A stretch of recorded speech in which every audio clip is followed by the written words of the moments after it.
What is going on, everybody? Robert Sykes, KetoSavage.com, episode 5 of the Keto Savage Show. Now, today is a good episode. I've been looking forward to doing this one. Let me read you the question real quick. Bear with me here. The question is brought to you by Nick, and they ask two questions, actually. One, I've done keto for about 6 months, but I gave up when I got my blood work done. My cholesterol was through the roof, but the ratio of LDL versus HDL was good. Triglycerides were very high. My doctor advised to drastically change my diet and lifestyle habits. Do you believe that some people hyper-respond to keto in a negative way? I remember reading something about this with Dr. Atiyah, but couldn't understand it. All right, so before I go into the other question, let me dive into this one real quick. So one of the big concerns with keto is that it's going to really jack up your blood work and make your triglycerides really high and give you heart attacks and heart disease. And I'm not a doctor. Quick disclaimer, I'm not a doctor. I don't want to recommend or advise you to do anything as a doctor, so take all this with a grain of salt.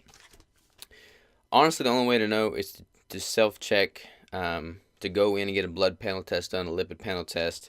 So you should be doing that proactively regardless of your diet. But to make this kind of personal, I went and got my blood checked on Friday, and I've got the results back. So let me go ahead and go over those real quick. I got this checked before about 17 months ago. So I'm gonna kind of make this a longer episode. I'm gonna tell you what my results were 17 months ago, and then here recently. So 17 months ago, my total cholesterol was 220. My HDL was less than 100. My triglycerides were less than 50. And I don't have the LDL for some reason here. So my total cholesterol divided by HDL ratio was 2.2. And my glucose was 64. At the time, I was 177 pounds. And this says 13.3% body fat. But those aren't really accurate when you go in and get these tests done. So I wouldn't put much weight in that. So that's what I was about 17 months ago. I've been keto this entire time. Keto in the off season. Keto in contest prep now for about almost 2 months. So let me go ahead and go over what my results were on Friday. So 220 was my total cholesterol back then. On Friday it was 224, so about the same there. A total cholesterol, a healthy, desirable range is less than 200 milligrams, so that's a little bit higher than the desirable range, but if your HDL balances out your LDL and your total cholesterol is in a good range after that balance out, that's the key factor there. My HDL in the past was less than 100, didn't say what number. This past time it was 101, so right there, close to 100 there. My triglycerides were 64, and my LDL was 130. You want your triglycerides to be desirably less than 150 milligrams per deciliter. Mine were 64, so considerably less, almost 100 milligrams per deciliter less than what is considered desirable, which is good. And then LDL desirable is less than 130, so mine was at 130. But again, since my HDL was high, HDL desirable is 60 and up is considered excellent, and mine was at 101. So that's why sometimes your total cholesterol is higher on keto, but your HDL is often higher too, so it balances out and makes the ratio good. Both times my ratio was 2.2, which is good. You're considered at low risk if you're less than 3.6. So I was at 2.2 both times. So those are my results. Thought I'd share those real quick and make it a personal note there.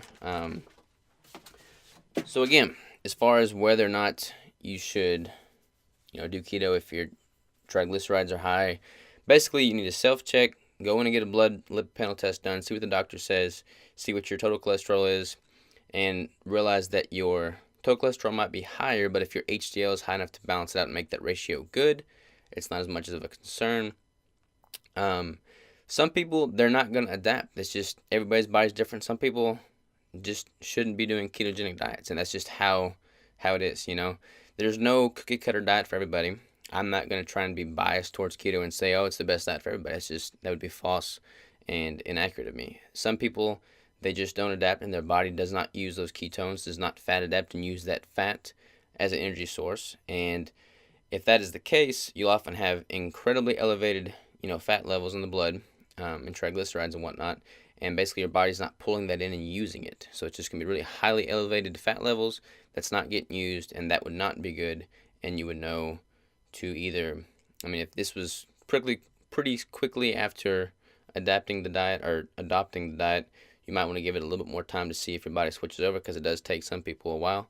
But if you've been doing the diet for a while and you're still having elevated levels and the ratio is not good, that's a pretty good indicator that your body is not using that fat as a fuel source, and hence you're not adapting. So you need to adjust something. Maybe you're doing something wrong with your diet. You might need to adjust something or look to a different diet completely. And that is my 2 cents on blood levels on ketosis. Now, his other question. Let's see here. Question number 2. I don't have a problem with steroids. I'm getting older, so it's hard to maintain my physique. Work, family, life balance is difficult to balance, not to mention I'm in my mid-30s. Sex drive has also decreased, so I would like to run a low dose of steroids to increase my quality of life. What are your thoughts on this? Would there be any concerns of doing this with keto? Okay. I've never taken steroids. I compete as a natural bodybuilder. I can't really speak to the use of steroids with any degree of experience or expertise. So I honestly don't know.